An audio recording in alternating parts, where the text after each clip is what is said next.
Drape Academy High School Professional Development, presented by Penny Draker. Have you ever started your first day of class all excited and ready to be the best teacher the world has ever seen?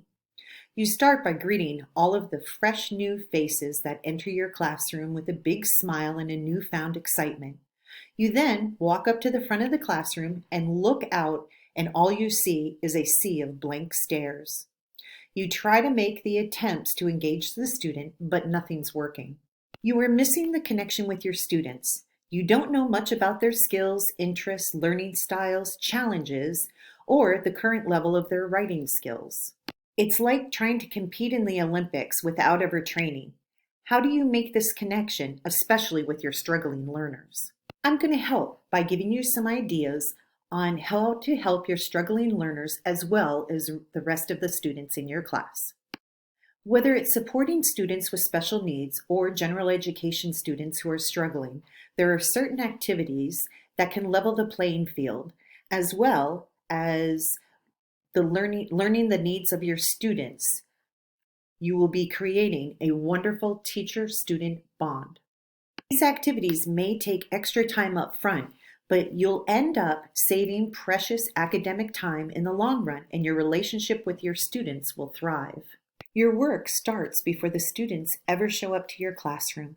Many times, students show up to our classes and we know very little about them. Contacting the sending teacher or school for information about your students is highly recommended. Ask specific questions about their learning abilities. Do they have IEPs or 504s? If so, meet with the case manager to discuss the student's needs and what supports they will be receiving in your class.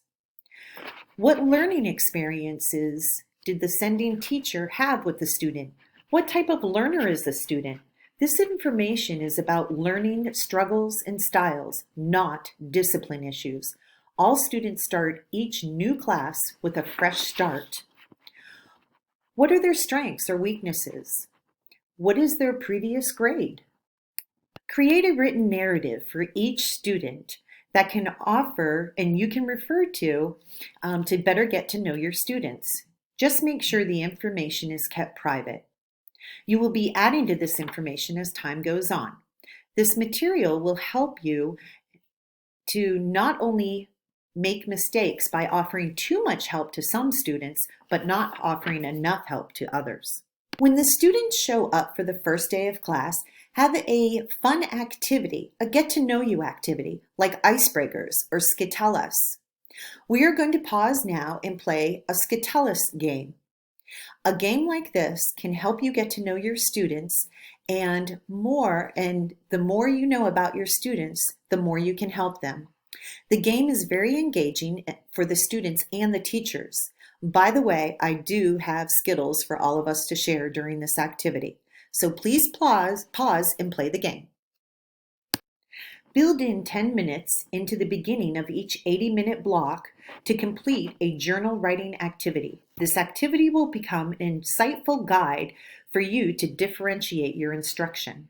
You're going to start with a short video. This video can cover information regarding the subject you are teaching.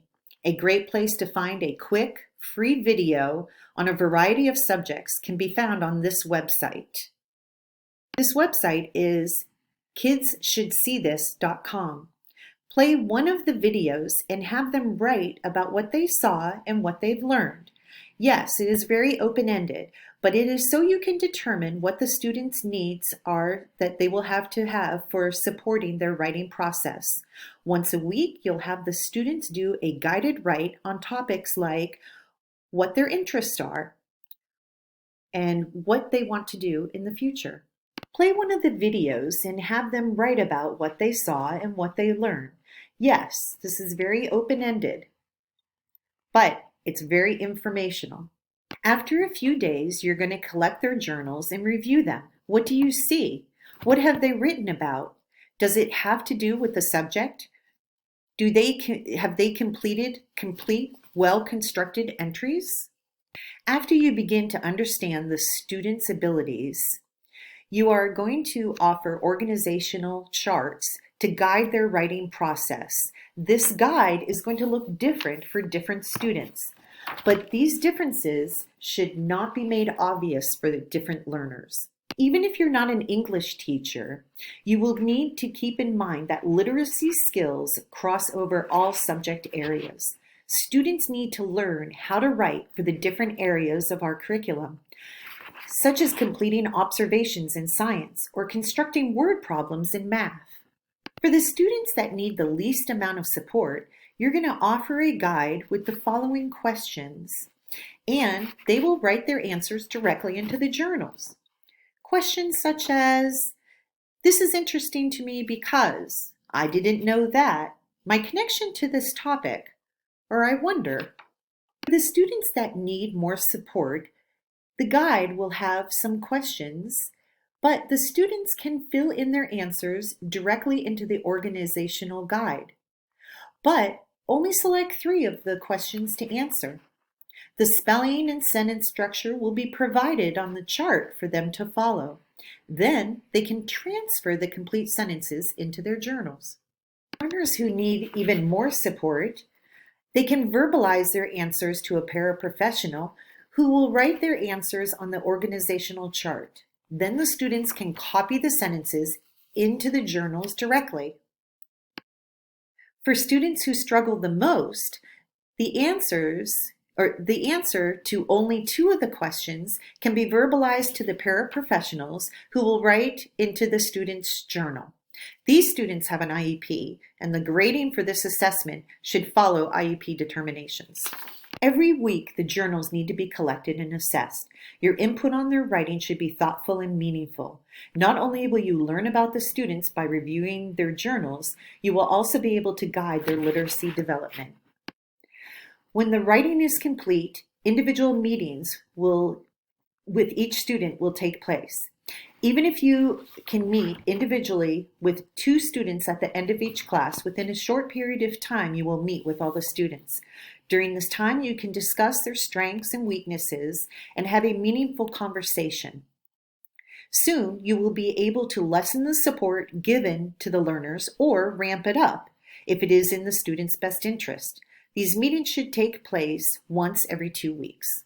This exercise will take time, but soon you will have a great deal of information about the students and how they learn. Their abilities with comprehension and writing will become very clear in a short amount of time. Once you understand where their abilities lie, you will better be able to understand their strengths and their interest and engage them in your lessons. This information should be shared with other teachers during our next cross-curricular team meeting. This is just one way to help struggling learners. Getting to know your students' struggles and who they are as learners will help you to create an inviting environment where students will have the tools to help them to feel the joy of success. I urge you to start this exercise even if your classes have already started. I will be following up with you in person in the next 2 weeks to see how you're progressing. In the meantime, if you have any questions, please feel free to contact me at extension 170, or you can email me at pdraker@kitteryschools.com. Thank you, and I hope you've enjoyed this presentation.